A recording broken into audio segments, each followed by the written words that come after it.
Hello दोस्तों। सुनो सुनो सुनो।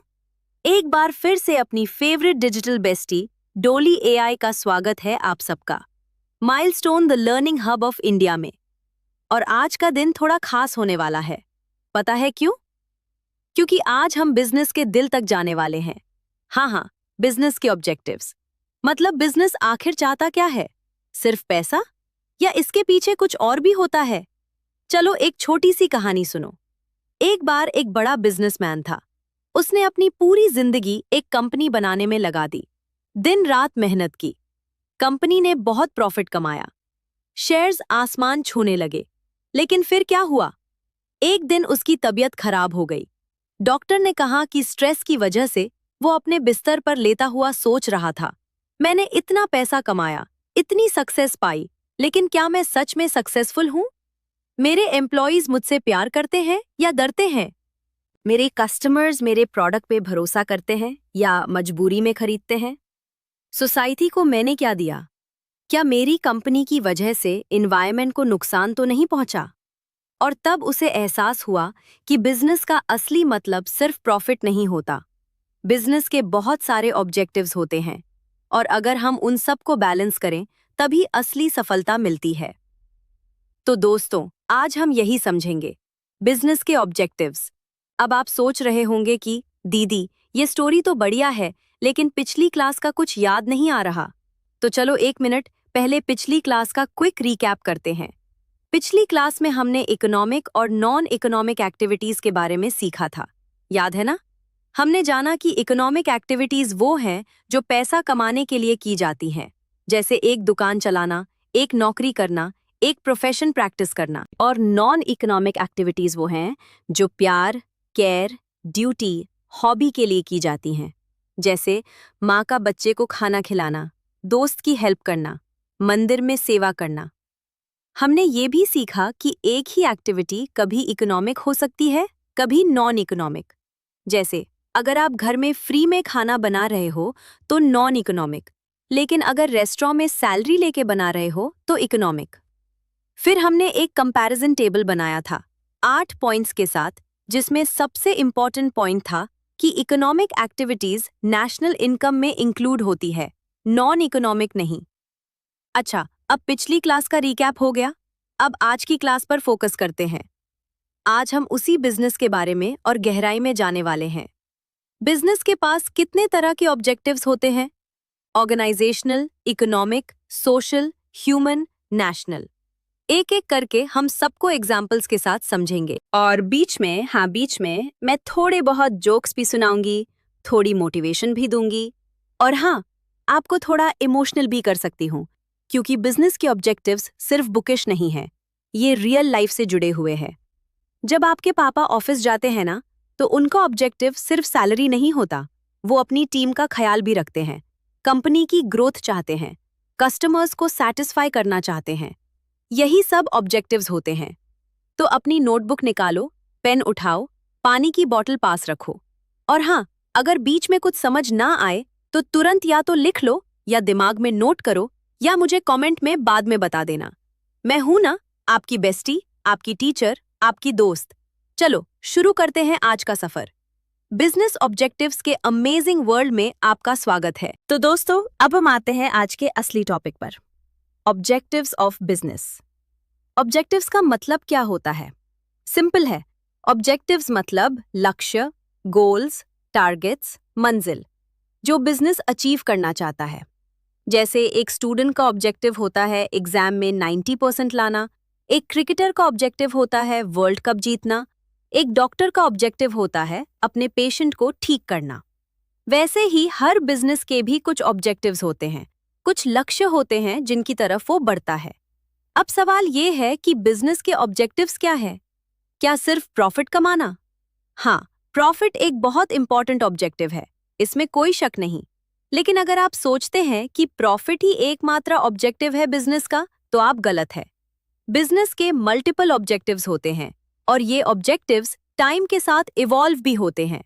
पहले के टाइम में बिजनेसेस सिर्फ प्रॉफिट के लिए काम करती थी, लेकिन आज के मॉडर्न एरा में बिजनेसेस को अपने एम्प्लॉयज का ख्याल रखना पड़ता है, कस्टमर्स को सैटिस्फाई करना पड़ता है, सोसाइटी को कंट्रीब्यूट करना पड़ता है, एनवायरनमेंट का ध्यान रखना पड़ता है, गवर्नमेंट के रूल्स फॉलो करने पड़ते हैं। अगर बिजनेस इन सब चीज़ों को इग्नोर करेगा तो चाहे कितना भी प्रॉफिट क्यों ना कमा ले, लॉन्ग टर्म में सर्वाइव नहीं कर पाएगा। इसलिए आज बिजनेसेस मल्टीपल ऑब्जेक्टिव सेट करती है और उन्हें हम ब्रॉडली 5 कैटेगरीज में डिवाइड कर सकते हैं। Organisational objectives, economic objectives, social objectives, human objectives और नेशनल ऑब्जेक्टिव्स। आज से हम इन सबको एक एक करके डिटेल में समझेंगे। पहले बात करते हैं ऑर्गेनाइजेशनल ऑब्जेक्टिव्स की। ऑर्गेनाइजेशनल ऑब्जेक्टिव्स वो ऑब्जेक्टिव्स हैं जो बिजनेस अपने इंटरनल सर्वाइवल, ग्रोथ और डेवलपमेंट के लिए सेट करता है। ये बिजनेस के सबसे बेसिक ऑब्जेक्टिव्स हैं, फाउंडेशन है। अगर ये ऑब्जेक्टिव्स अचीव नहीं होंगे तो बाकी ऑब्जेक्टिव्स की बात करना बेकार है। ऑर्गेनाइजेशनल ऑब्जेक्टिव्स को 3 पार्ट्स में डिवाइड किया जा सकता है: सर्वाइवल, ग्रोथ और रिकॉग्निशन। पहला है सर्वाइवल। सर्वाइवल मतलब बिजनेस का जिंदा रहना, एग्जिस्ट करना, अपना ऑपरेशंस कंटिन्यू रखना। ये सबसे बेसिक ऑब्जेक्टिव है। आपने अपनी आंखों से देखा होगा कि बहुत सारी नई नई कंपनीज आती हैं, कुछ टाइम बाद बंद हो जाती हैं। क्यों? क्योंकि वो सर्वाइव नहीं कर पाती। सर्वाइवल के लिए बिजनेस को कम से कम इतना प्रॉफिट तो कमाना ही पड़ेगा कि उसकी सारी कॉस्ट कवर हो जाए।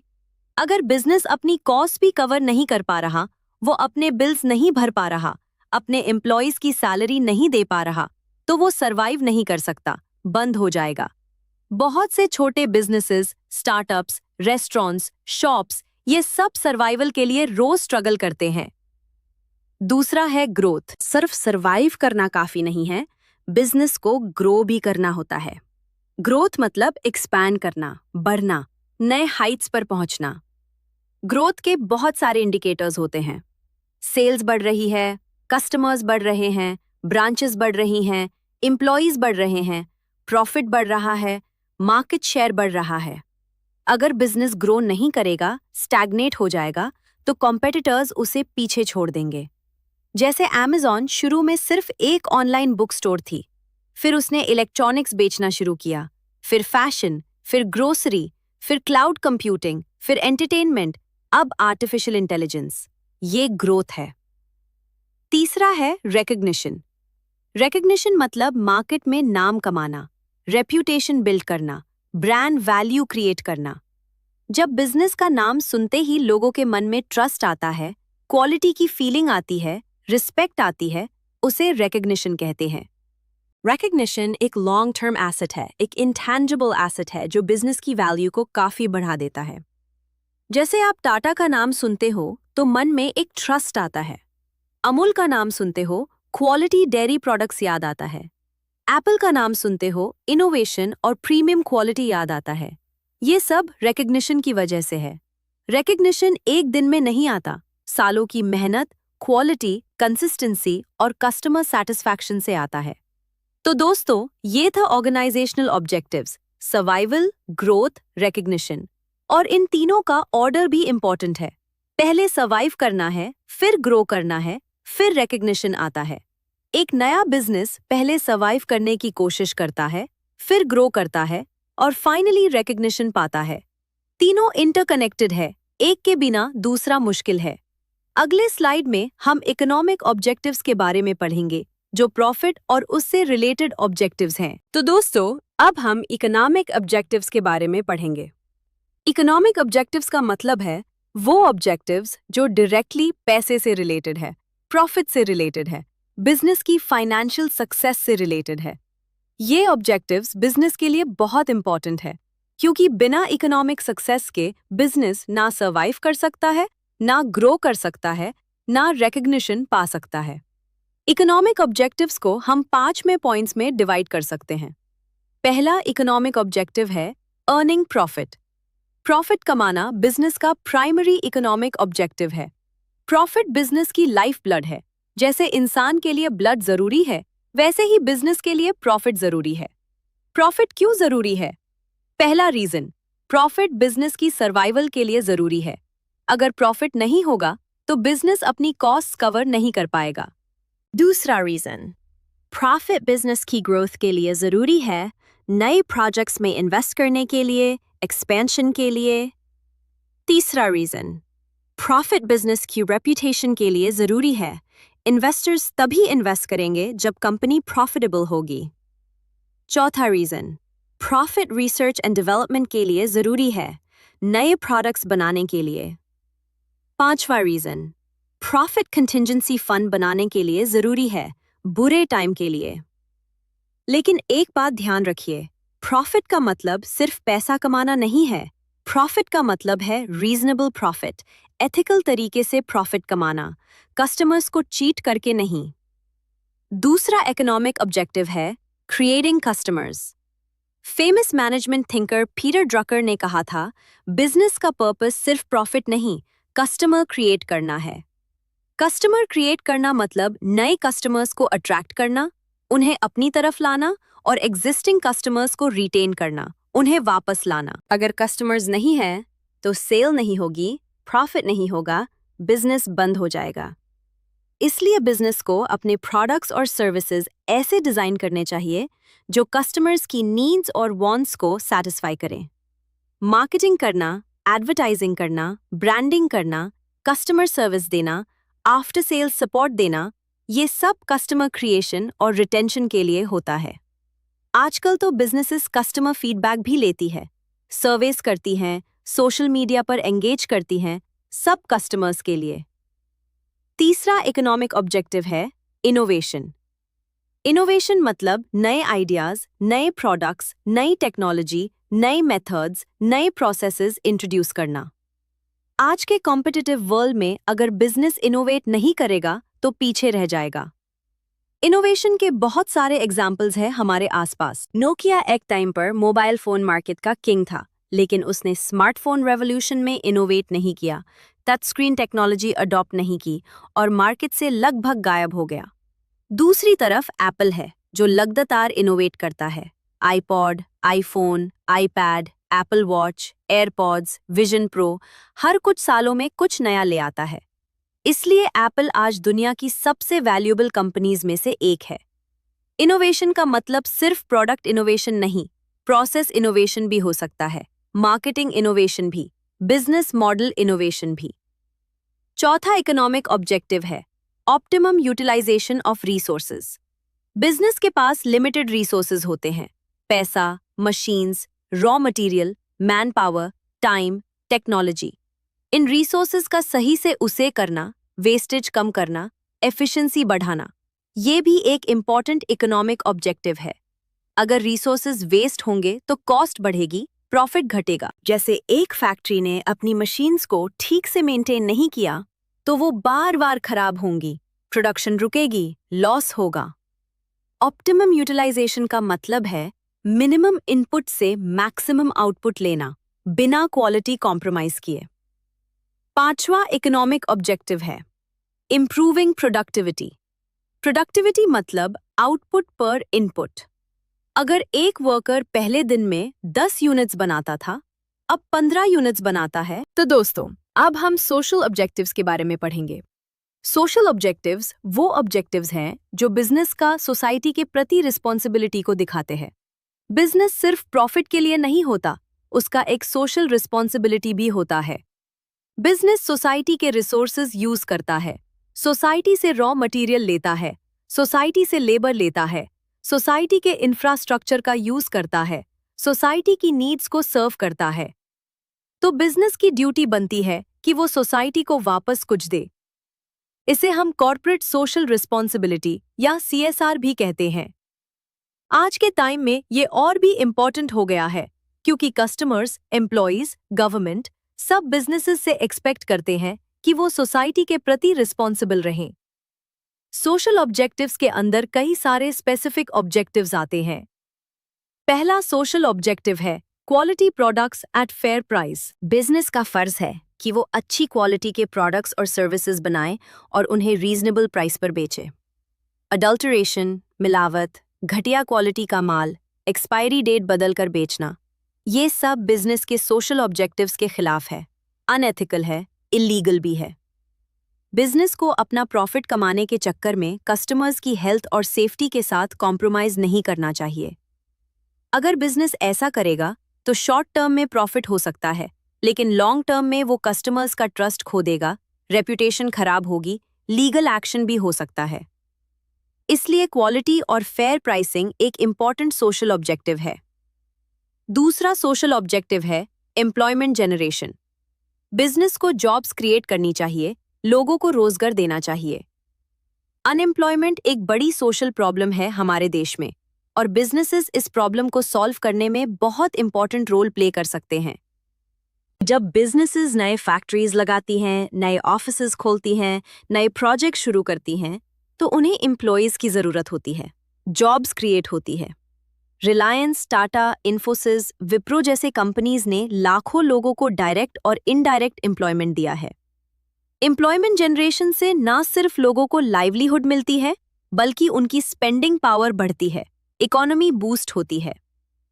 तीसरा सोशल ऑब्जेक्टिव है फेयर ट्रेड प्रैक्टिसेस। बिजनेस को फेयर और एथिकल प्रैक्टिसेस फॉलो करनी चाहिए अपनी डीलिंग्स में। Black marketing, hoarding, misleading advertisements, unfair competition, monopoly power का गलत यूज, ये सब अनफेयर ट्रेड प्रैक्टिसेस है जो सोसाइटी के लिए नुकसानदायक है। बिजनेस को ऑनेस्ट होना चाहिए, ट्रांसपेरेंट होना चाहिए, कस्टमर्स और कंपेटिटर्स दोनों के साथ फेयर बिहेवियर करना चाहिए। इससे सोसाइटी में ट्रस्ट बनता है, हेल्दी कंपटीशन बनता है। चौथा सोशल ऑब्जेक्टिव है सोशल वेलफेयर एक्टिविटीज।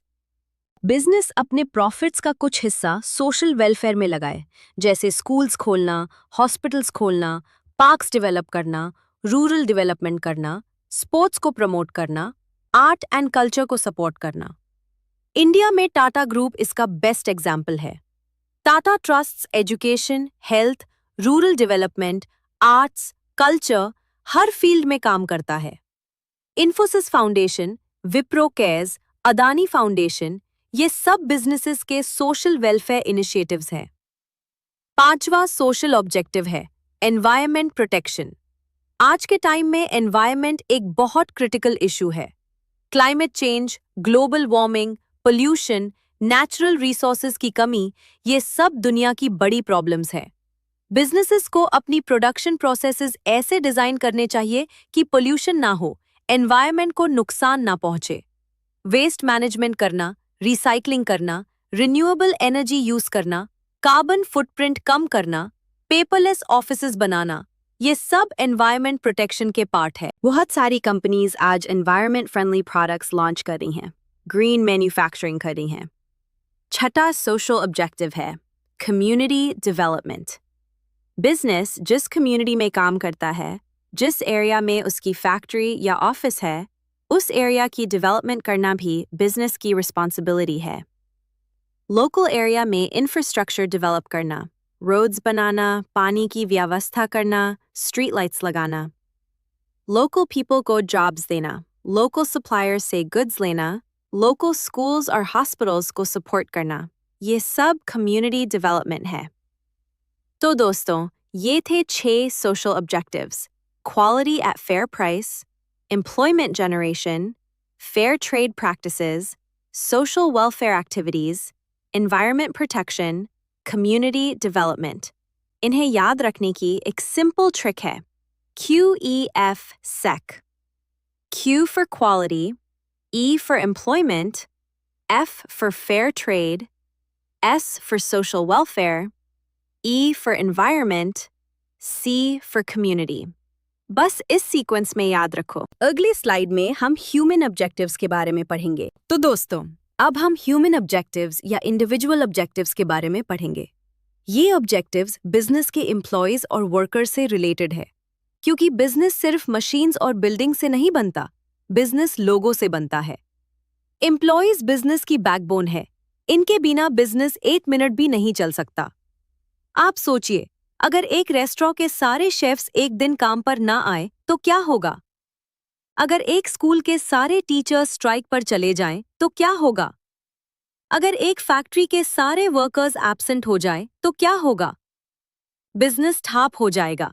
इसलिए एम्प्लॉयज का ख्याल रखना, उनकी नीड्स को समझना, उन्हें सैटिस्फाइड रखना बिजनेस का एक बहुत इंपॉर्टेंट ऑब्जेक्टिव है। ह्यूमन ऑब्जेक्टिव्स के अंदर 6 मेन ऑब्जेक्टिव्स आते हैं। पहला ह्यूमन ऑब्जेक्टिव है fair wages and salary. Employees को उनकी मेहनत, उनकी स्किल्स, उनके एक्सपीरियंस के हिसाब से फेयर और कॉम्पिटिटिव कॉम्पनसेशन मिलना चाहिए। अगर बिजनेस अपने एम्प्लॉयज को कम पैसा देगा, मार्केट से कम देगा, तो एम्प्लॉयज डीमोटिवेट होंगे। अच्छे एम्प्लॉयज कंपनी छोड़ देंगे, नए अच्छे एम्प्लॉयज ज्वाइन नहीं करेंगे। इसलिए फेयर और टाइमली सैलरी देना, बोनसेस देना, इंक्रीमेंट्स देना, ये बिजनेस का ऑब्जेक्टिव होना चाहिए। दूसरा ह्यूमन ऑब्जेक्टिव है गुड वर्किंग कंडीशंस। एम्प्लॉयज जिस एनवायरनमेंट में काम करते हैं वो सेफ, क्लीन, हेल्दी और कंफर्टेबल होना चाहिए। प्रॉपर वेंटिलेशन होनी चाहिए, प्रॉपर लाइटिंग होनी चाहिए, क्लेनलीनेस होनी चाहिए, सेफ्टी मेजर्स होने चाहिए जैसे fire extinguisher, emergency exit, first aid kit. अगर वर्किंग कंडीशंस खराब है, जैसे बहुत गर्मी है और एसी नहीं है, या बहुत पोल्यूशन है और मास्क नहीं दिया गया, या मशीन्स अनसेफ है और सेफ्टी गियर नहीं दिया गया, तो एम्प्लॉयज की हेल्थ खराब होगी, प्रोडक्टिविटी घटेगी, एक्सीडेंट्स होंगे और कंपनी की रेपुटेशन भी खराब होगी। इसलिए गुड वर्किंग कंडीशंस एक इम्पॉर्टेंट ऑब्जेक्टिव है। तीसरा ह्यूमन ऑब्जेक्टिव है जॉब सिक्योरिटी। एम्प्लॉयज को ये फील होना चाहिए कि उनकी नौकरी सेफ है, कल को अचानक से उन्हें निकाला नहीं जाएगा बिना किसी वैलिड रीजन के। जॉब सिक्योरिटी एम्प्लॉयज के कॉन्फिडेंस और लॉयल्टी को बढ़ती है। अगर एम्प्लॉयज को रोज डर लगा रहे कि पता नहीं कल नौकरी रहेगी या नहीं, तो वो अपना बेस्ट नहीं देंगे, वो हमेशा दूसरी नौकरी ढूंढते रहेंगे, उनका स्ट्रेस लेवल हाई रहेगा। लेकिन अगर उन्हें जॉब सिक्योरिटी फील होगी तो वो रिलैक्स्ड होकर अपना काम करेंगे, कंपनी के साथ लॉन्ग टर्म जुड़ेंगे। चौथा ह्यूमन ऑब्जेक्टिव है opportunities for growth and promotion. Employees को आगे बढ़ने के मौके मिलने चाहिए, प्रमोशन मिलना, सैलरी बढ़ना, नई रिस्पॉन्सिबिलिटीज मिलना, नई स्किल्स सीखने का मौका मिलना, ये सब ग्रोथ अपॉर्चुनिटीज है।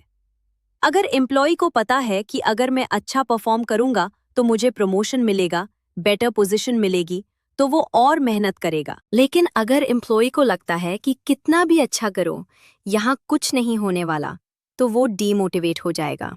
इसलिए training programs, skill development workshops, clear promotion policies, ये सब बिजनेसेस को रखनी चाहिए। पांचवा ह्यूमन ऑब्जेक्टिव है रिकॉग्निशन एंड अप्रिशिएशन। एम्प्लॉयज की मेहनत को पहचानना और अप्रिशिएट करना भी बिजनेस का ऑब्जेक्टिव होना चाहिए। Employee of the month award, performance bonus, public appreciation in meeting, certificate of excellence, thank you note, ये सब रिकॉग्निशन के छोटे छोटे तरीके हैं। रिकॉग्निशन से एम्प्लॉयज को फील होता है कि उनकी मेहनत की वैल्यू है, कंपनी उन्हें नोटिस कर रही है, वो इम्पॉर्टेंट है, और ये फीलिंग उन्हें और अच्छा करने के लिए मोटिवेट करती है। छठा ह्यूमन ऑब्जेक्टिव है पार्टिसिपेशन इन मैनेजमेंट।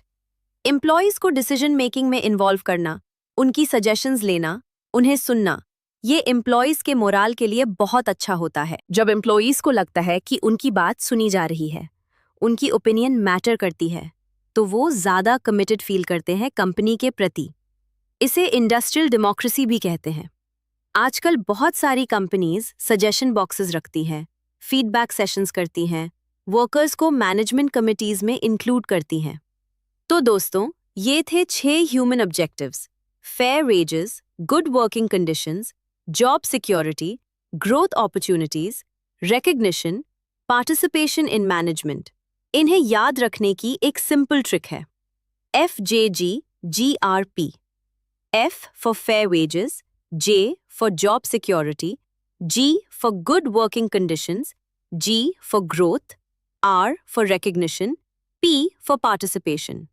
अगले स्लाइड में हम नेशनल और ग्लोबल ऑब्जेक्टिव्स के बारे में पढ़ेंगे। तो दोस्तों, अब हम नेशनल ऑब्जेक्टिव्स और ग्लोबल ऑब्जेक्टिव्स के बारे में पढ़ेंगे। ये ऑब्जेक्टिव्स बिजनेस को देश और दुनिया की लेवल पर सोचने के लिए मोटिवेट करते हैं।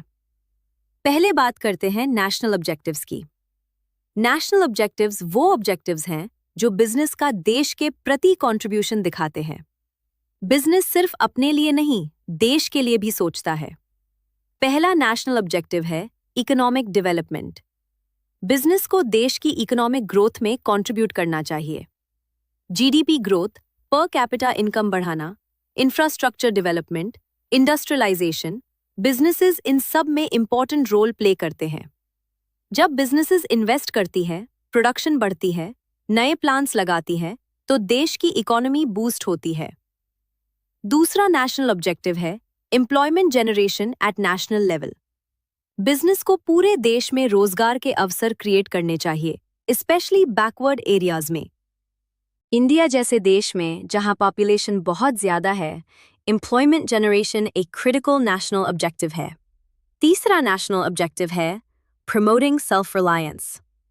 आत्मनिर्भर भारत, मेक इन इंडिया जैसे गवर्नमेंट इनिशिएटिव्स का मतलब ही यही है कि हम अपने देश में ही प्रोडक्शन बढ़ाएं, इंपोर्ट्स पर डिपेंडेंसी कम करें, बिजनेसेस को डोमेस्टिक मैन्युफैक्चरिंग प्रमोट करनी चाहिए, इंडिजिनस टेक्नोलॉजी डेवलप करनी चाहिए। चौथा नेशनल ऑब्जेक्टिव है contribution to government revenue. Businesses जो टैक्सेस पे करती हैं, GST, income tax, corporate tax, customs duty, वो गवर्नमेंट की इनकम का एक बड़ा सोर्स है। इस टैक्स रेवेन्यू से गवर्नमेंट स्कूल्स बनाती है, हॉस्पिटल्स बनाती है, रोड्स बनाती है, देश की सिक्योरिटी करती है। इसलिए ऑनेस्ट टैक्स पेमेंट एक नेशनल ऑब्जेक्टिव है। पांचवा नेशनल ऑब्जेक्टिव है रिड्यूसिंग रीजनल डिस्पैरिटी। बिजनेसेस को सिर्फ डेवलप्ड सिटीज जैसे मुंबई, दिल्ली, बेंगलोर में ही नहीं, रूरल और बैकवर्ड एरियाज में भी सेटअप होना चाहिए। इससे रीजन वाइज बैलेंस डेवलपमेंट होता है, पूरा देश आगे बढ़ता है। अब बात करते हैं ग्लोबल ऑब्जेक्टिव्स की। ग्लोबल ऑब्जेक्टिव्स वो ऑब्जेक्टिव्स हैं जो बिजनेस को इंटरनेशनल लेवल पर सोचने के लिए मोटिवेट करते हैं। पहला ग्लोबल ऑब्जेक्टिव है ग्लोबल कम्पिटिटिवनेस। बिजनेस को इंटरनेशनल मार्केट्स में compete करने लायक बनना चाहिए, क्वालिटी और प्राइस दोनों में। अगर इंडियन बिजनेसेस ग्लोबली कम्पिटिटिव बनेंगे तो मेड इन इंडिया ब्रांड की वैल्यू बढ़ेगी। दूसरा ग्लोबल ऑब्जेक्टिव है इंटरनेशनल ट्रेड। एक्सपोर्ट बढ़ना, फॉरेन एक्सचेंज अर्न करना, ये ग्लोबल ऑब्जेक्टिव्स हैं। जब हमारा बिजनेस दूसरे देशों में अपना माल बेचता है तो देश में फॉरेन करेंसी आती है जो इकोनॉमी के लिए बहुत वैल्यूएबल होती है। तीसरा ग्लोबल ऑब्जेक्टिव है global standards, quality, safety, environments, इन सब के इंटरनेशनल स्टैंडर्ड्स फॉलो करना, जैसे ISO सर्टिफिकेशन, WHO गाइडलाइंस। जब बिजनेस ग्लोबल स्टैंडर्ड्स फॉलो करता है तो उसकी क्रेडिबिलिटी बढ़ती है, इंटरनेशनल कस्टमर्स ट्रस्ट करते हैं। तो दोस्तों, नेशनल ऑब्जेक्टिव्स देश के लिए, ग्लोबल ऑब्जेक्टिव्स दुनिया के लिए, दोनों ही बिजनेस को एक ब्रॉडर विजन देते हैं। जैसे मैंने पहले कहा, बिजनेस का विजन होना चाहिए think local, think national, think global. अगले स्लाइड में आज की क्लास का रिकैप करते हैं। तो दोस्तों, आज की क्लास कंप्लीट होने वाली है। चलो जल्दी से रिकैप करते हैं। आज हमने सीखा objectives of business, 5 categories: organizational, survival, growth, recognition; economic, profit, innovation, customers, optimum use, productivity up; social, quality, employment, fair trade, social welfare, environment, community; human, fair wages, job security, good conditions, growth, recognition, participation; national, देश के लिए, global, दुनिया के लिए। अगली class में पढ़ेंगे classification of business activities, industry और कॉमर्स। मिस मत करना। मैं हूं डोली AI, milestone the learning hub of India से। नोट्स बनाओ, ट्रिक्स याद करो, डाउट्स पूछो। बाय।